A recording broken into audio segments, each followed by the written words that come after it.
Yogori Bagu Frender des Frenders. Right, well, this is going to be my little venting session.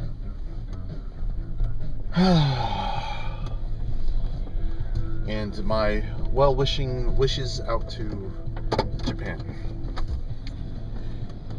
May all go well in the future. My heartfelt condolences to everybody suffering over there, and not suffering, just anybody affected by this catastrophe.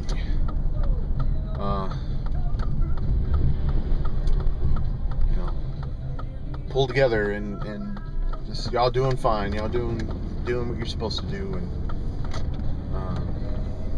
you're doing good. So have no fear. Just keep it up, and things will return to normal, and you will recover. It's gonna happen. Sit tight, hang in there, chin up. Keep yourself amused and occupied, and don't be afraid to laugh at things, and just keep a good, positive outlook. If you have your health, that's all you need. So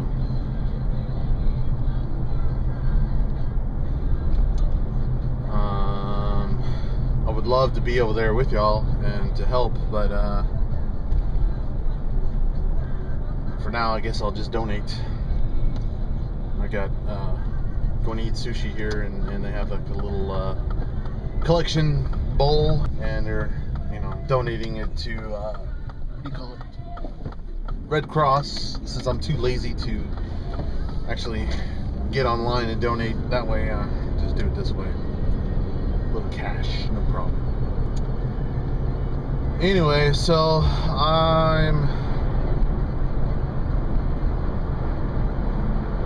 I was hoping to hear from this company that I work for sometimes, and they do a lot of disaster work, and I've been with them. I've been all over the world helping out. If you look at my videos, look at my Colombia videos, and I got one of Peru.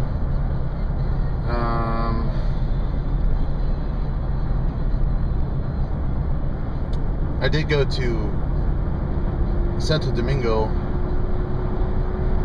the Dominican Republic, in support of operations in Haiti last year.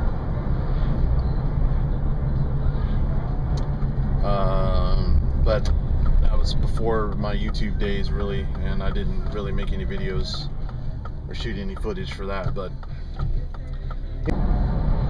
just sit here on my side of the world and pray for the best for you guys, and hope everything turns out well, which it will, of course, eventually. We have no choice. We have to fix the problems. We got to get those reactors under control. It's our mess. We gotta fix it, and it will be done. And it's either going to be easy or it's going to be hard. There's going to be some major consequences no matter what. There'll be deaths and sicknesses and on victims, as well as the rescuers and the engineers trying to fix the problem.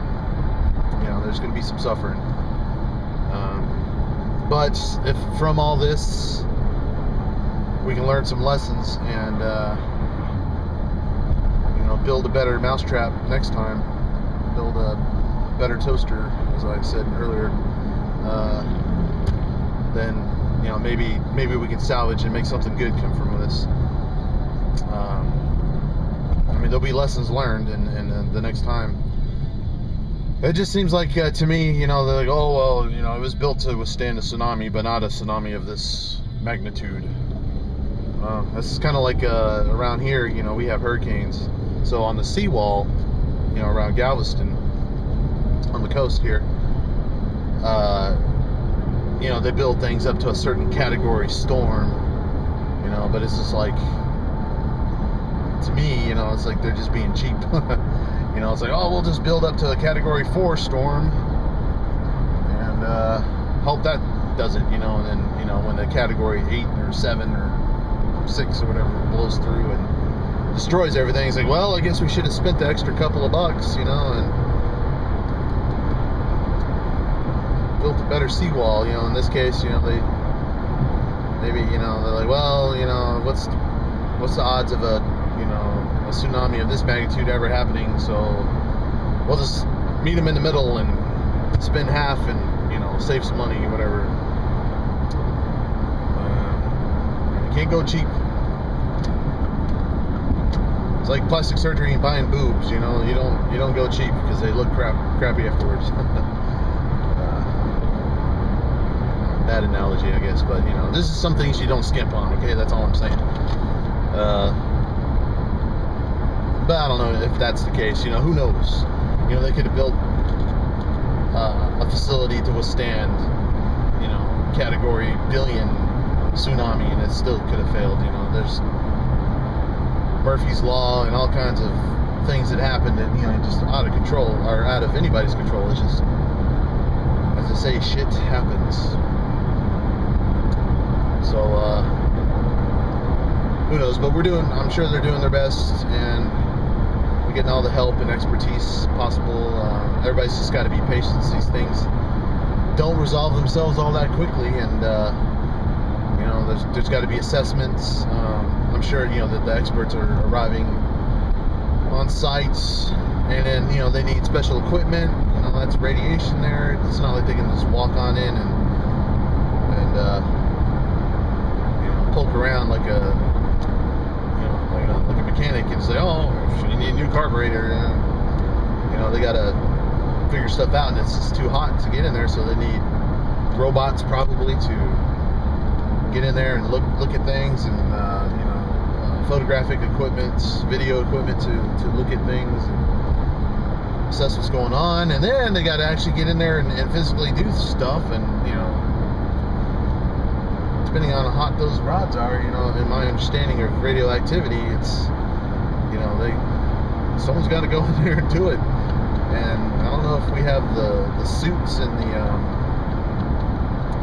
protective equipment to, you know, safely, you know, protect the would-be heroes that would, you know, get in there and actually do the work. So it's going to be a process, you know, and you know, they got to get control of the reactors first and keep them things cool, and, you know, get it safe to work on. So, you know, I mean, I would say, you know, if you're in the immediate area, the danger zone, which is what they're saying is like within 40 kilometers of the site, you know, I'm gonna leave. You know, it's just being, it's not, you know, giving up on your homeland or giving up, you know, at all. It's just being smart.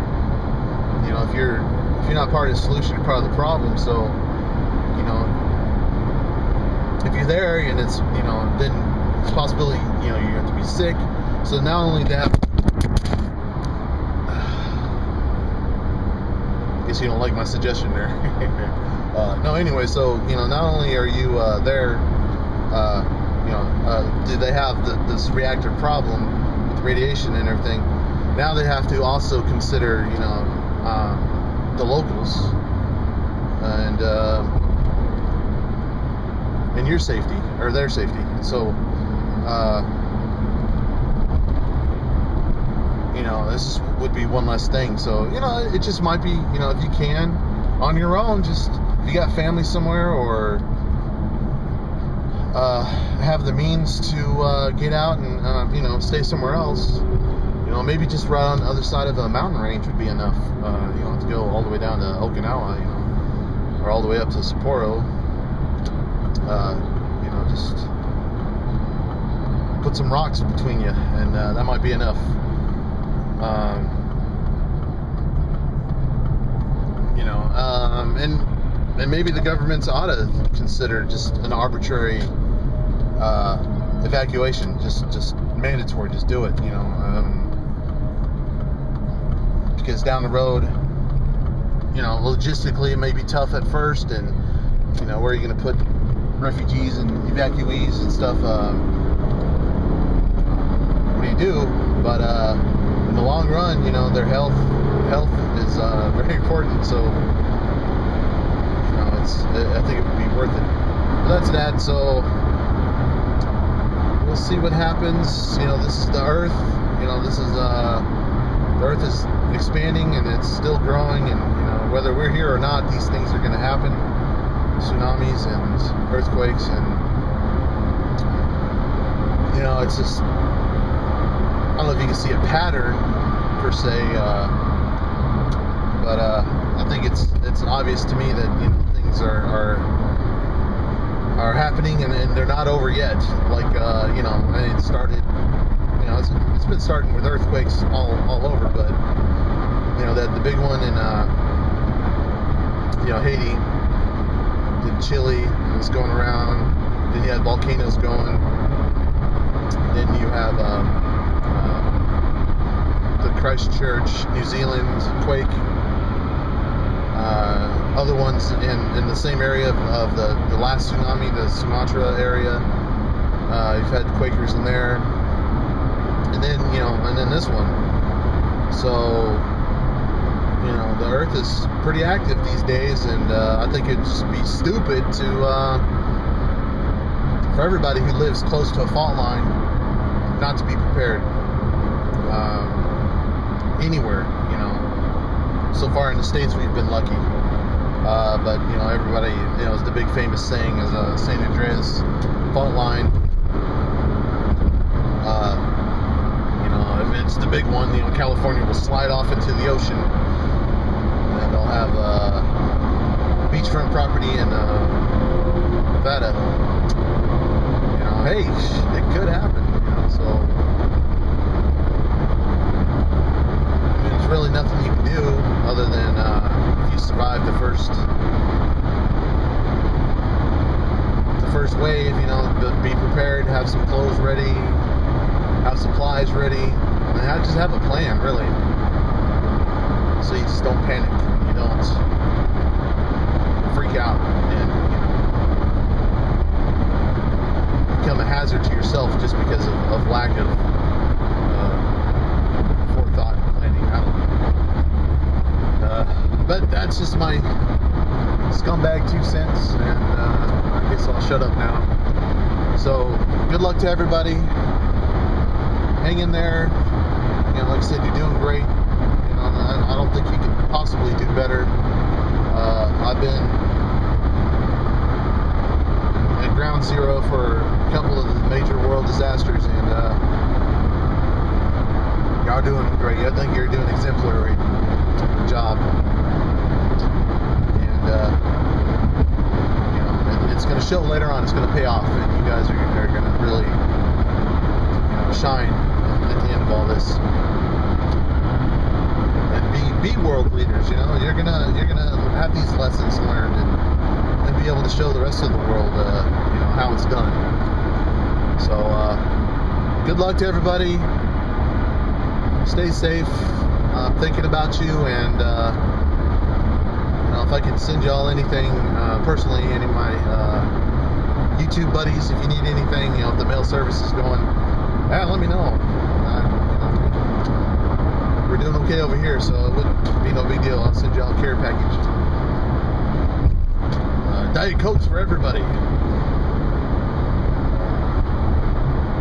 Frito pies for everyone else. Alright, so this is the Ogori Bagu Franders. And I'll be rapping at you later. Cheers.